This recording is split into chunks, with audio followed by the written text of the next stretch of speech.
Right.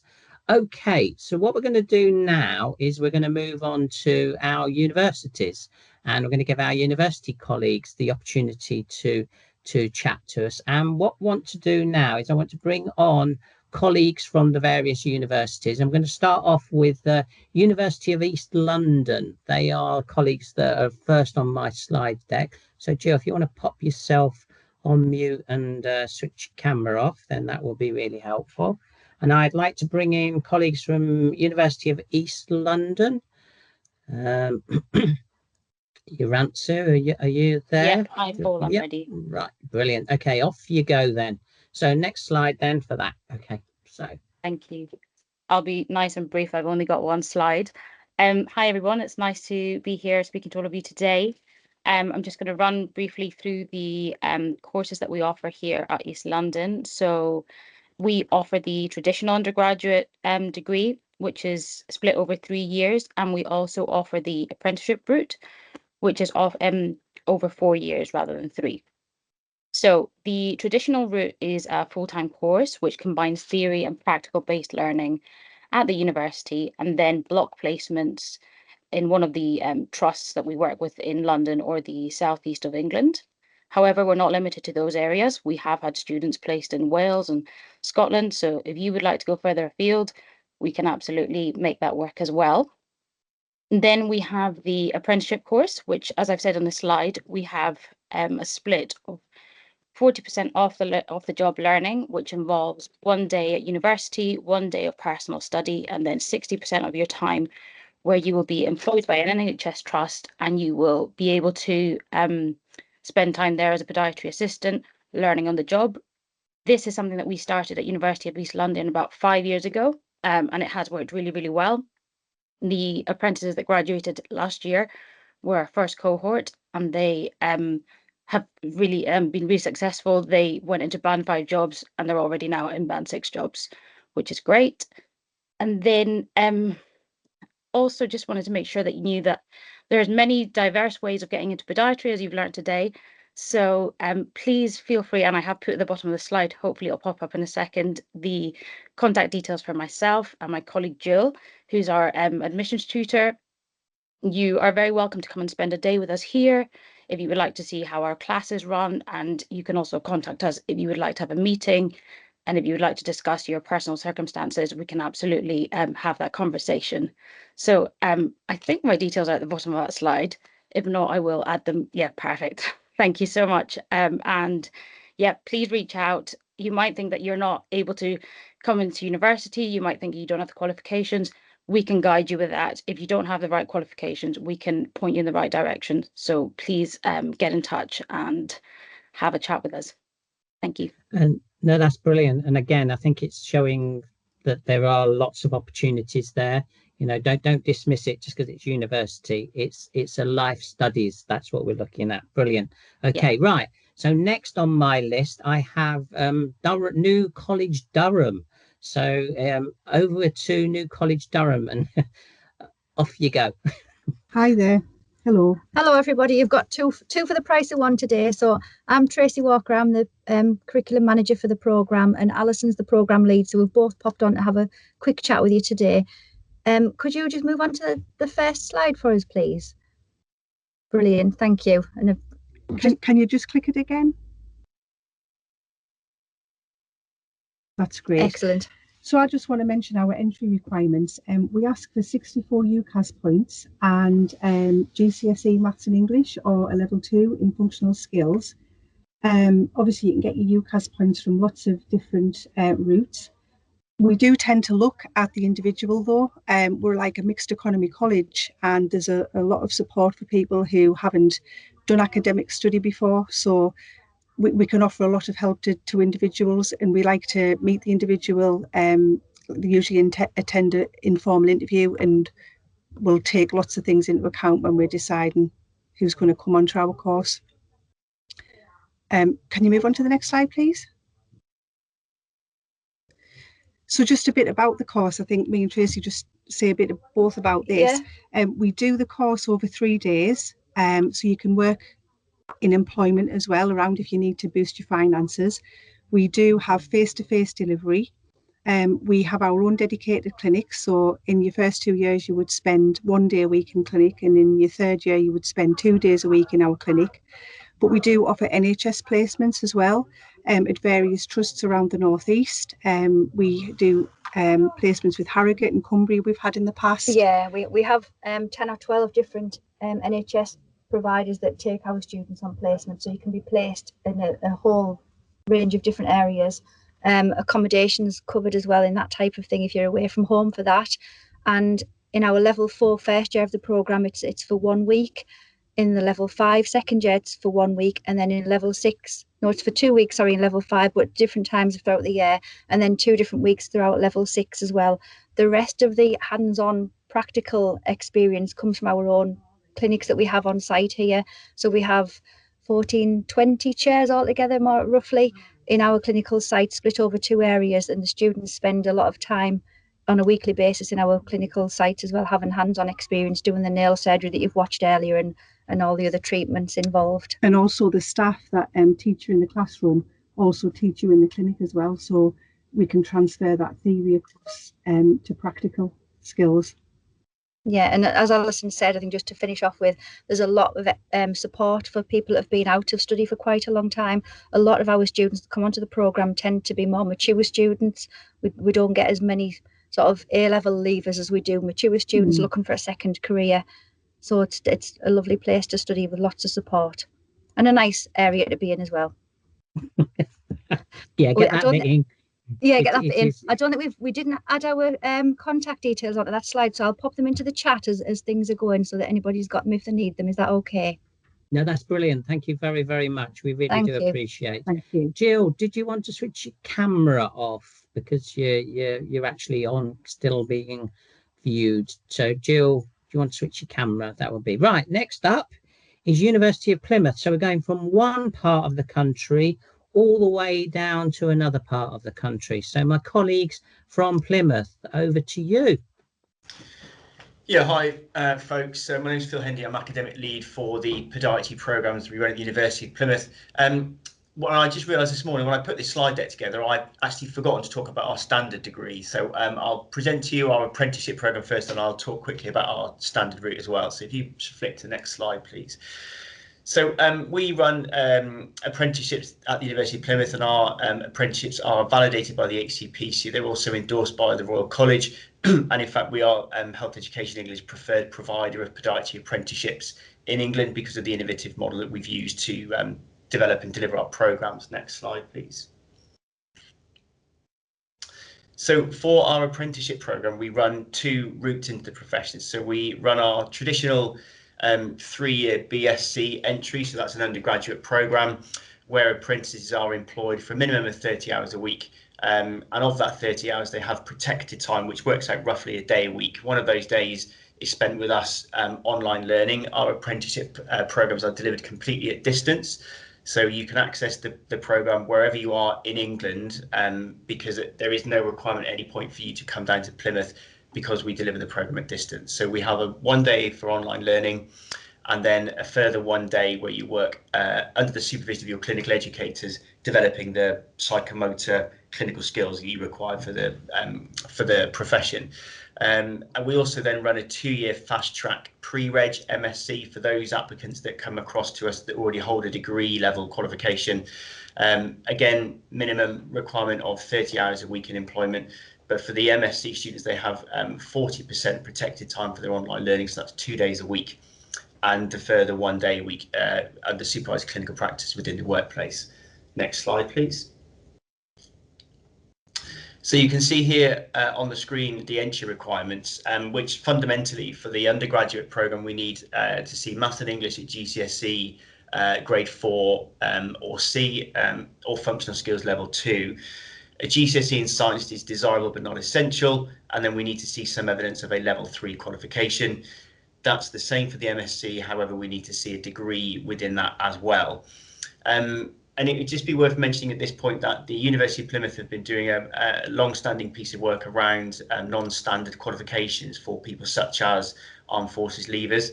So we are very flexible in our approach of what we can use as qualifications. In fact, we've got a chap that started on our first year of our standard degree program this year that has come from the armed forces, and pretty much all of his qualifications were non-standard qualifications that we were able to map against what you would consider to be a formal qualification, and now he's on our program and enjoying his first year. So that's a nice thing to be able to say at this meeting. Next slide, please. So you can see here, this is how we deliver our apprenticeship program, which is, as I've mentioned, 100% virtual delivery, so you don't need to come to Plymouth or live in Plymouth to access the program. You have various amounts of live teaching per week, which we do via Zoom, highly directed study tasks to prepare you for the live teaching sessions, and all of your placements are with your employers. We assess you at the university for your theory content, so exams, academic pieces of coursework, presentations, and so on. All of that stuff comes back to us at university to mark, and your clinical skills are assessed within the workplace with an electronic portfolio. Next slide. So those are the contact details on there. If you're interested in our apprenticeship program, you've got the contact details for the apprenticeship team, and those are my details there if you wanted to discuss anything relating to podiatry at Plymouth. And before I finish, I'll just mention that, of course, we run a traditional 3-year undergraduate program at the university, where you would come down to Plymouth and you would spend your time on campus to develop your underpinning theoretical understanding of the program. We then have in-house training facilities where we develop your clinical skills, and then you will go out into the NHS for all of your placements. So you'll have placements first year, second year and third year, all within our local NHS services, kind of within the southwest. However, same as others on the call, we are able to offer placements wider than that if we need to. So traditional degree if you want to come down to Plymouth to study, or you've got your virtual apprenticeship options as well. But yeah, if you want any information, give me a shout, or you can check out our website. They'll have all that information on as well. Thank you. Thank you, Phil. And I think it's great what you've said there about, taking people on may not meet the minimum requirements, but work with them, get them to understand what they've got in their toolbox, as I would say. And there's no reason why they can't go on to study within that arena and become podiatrists. So it's great news. Yeah, and I know absolutely. It's a really nice piece of work that's been done around those non-standard qualifications, because people come out of the armed forces with such a wealth of experience and knowledge. It's great that we can actually use that and apply it into higher education settings. And that's something that we've really tried to drive forward within NHS England. And that was a piece of work that we commissioned going forward. And I know Plymouth were really supportive of that. So thank you very much going forward. Right. Next on my list, we have Derek back. Derek is back for a second spell to talk about quick work in Scotland. Hi, thank you, Paul. As I say, in Scotland, in Cumbernauld University, we offer 2 programs. We offer a Master of Podiatry, which is a 4-year program, as well as a BSc of Podiatry, which is a 4-year program. All students will start on the Masters of Podiatry, and at level 2, year 2, students are given the choice to either continue on the Masters program or switch to the BSc route. The difference is obviously for the next 2 years, you will be assessed at master's level, and you will take in additional modules. On average, students take about 6 modules, but sometimes with the masters, you may be taking 8 modules per year. In terms of interdiscipline working, which is part of standard NHS, working, we do have various modules that are shared across the division between radiography and podiatry, so you can start your interdiscipline learning and working with other professions within the program. And there are also podiatry specific modules. In level 1, there are pre-placement clinical modules, and you do go on placement from level 2 onwards. Placements are throughout Scotland, but we also have our own clinics within the university, where you will start those from level 3 and 4. Next slide, please. In terms of entry qualifications, we're looking for 3 Cs at A level, and in terms of your and also we're looking for sort of GCSE Maths and English, sorry. Now, I do understand that there are non-standard qualifications, and you can contact our admissions tutor for further information. There are also swap courses that link to the programme, and they are access courses. Some of the access courses will allow you to step into level 2 of the BSc programme. Next slide. If you require any further information, there's a QR code which takes you to a website, and you can actually find further information on the 2 programs. If you want to discuss any non-standard qualifications or how to enter our program, you can contact Neil Pomfret, who is our admissions tutor. Thank you. Thank you. Thank you very much, Derek. That's really, really helpful. And yeah, it's great to have the contact details as well going forward. Right. Okay. Moving along very swiftly, we now have our colleagues from the northwest of England, from the Salford area. So, Gilly, over to you. Hi, everybody. What I'm not going to do is tell you again all about the different qualifications, because I think the differences between the programs and the qualifications are so small. What I would say, you'll have the slide deck afterwards, and you're more than welcome to come and visit us. But I'm not sure what Saul Hill mentioned, but I was the person who actually recruited Saul, and he came to me as a young person. Still, he'd only just done some GCSEs, and he was interested in leaving the army and looking at a different career. And from podiatry, I think you've probably seen what can be achieved. And David and Rob put it so succinctly that the transferable skills from armed forces leavers are brilliant. And I'm sure every admissions tutor on this call will tell you that we've always admired and appreciated the skills that you have and welcome you on our course. If you just flick through my slides, there's one slide that said, if you've got non-traditional qualifications, if you flick through it, I think it's highlighted in red towards the end. You just must get in touch with somebody, even if it's not my uni and it's one of the other unis, because what we can do is we can map using the accreditation of your prior learning and give you an offer of a place, because we just appreciate what you have got rather than what you haven't got. So that's as much as I'm going to say. You have my details in the post at the end, and I wish you good luck. Please, if you need any information from any of us, just get in touch with us. I love that last slide. It's brilliant. Absolutely brilliant. And Jilly, thank you very much. You're right. Again, it's great to see another university saying, look, come and talk to us, because there are endless opportunities. And that's the most important thing. At the end of the day, this cohort of individuals have got so much to bring to the agenda going forward. Absolutely. So thank you.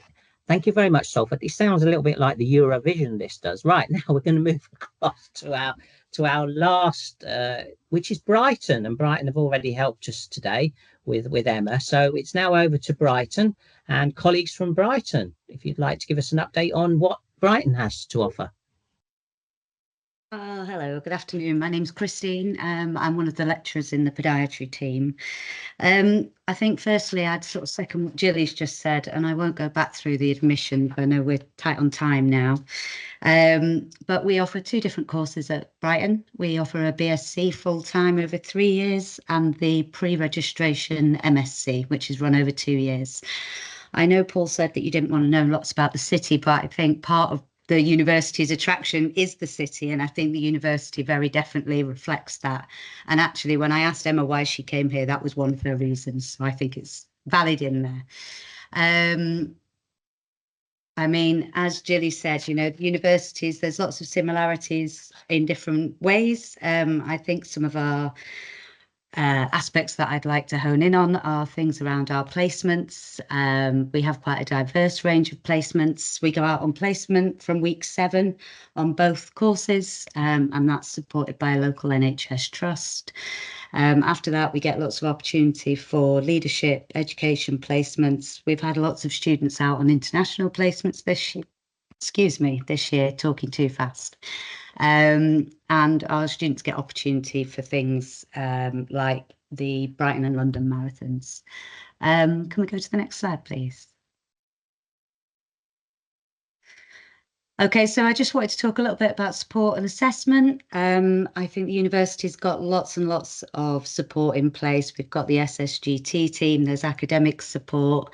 We mentioned earlier on, much earlier in the day, about learning support programs and plans for people who have learning needs. We also offer varied modes of assessment, which obviously are inclusive to learning, and some modules actually have a choice of assessment mode, which is good for people with different learning needs. I think the other stuff is on there, so, you know, very much career focused. Over 90% of graduates secure a job after graduation. And any questions, you'd be welcome to get in contact. I haven't popped mine in there, but I will pop it in the chat now. Thank you. Thank you very much, Christine. And it's always hard to go last, isn't it? Because everybody else steals your thunder, as I think others found earlier. But we do appreciate, and obviously Brighton today have supported in the form that they would put forward Emma, who's dutifully obviously sold Brighton, I think, in the way in which she was able to say about her studies. So thank you very much. And yes, Brighton is a lovely place to visit and study at the end of the day. But I think everybody knows what I was talking about when I was saying not to sell the venue, but more the university and what it had to offer. Brilliant. Okay.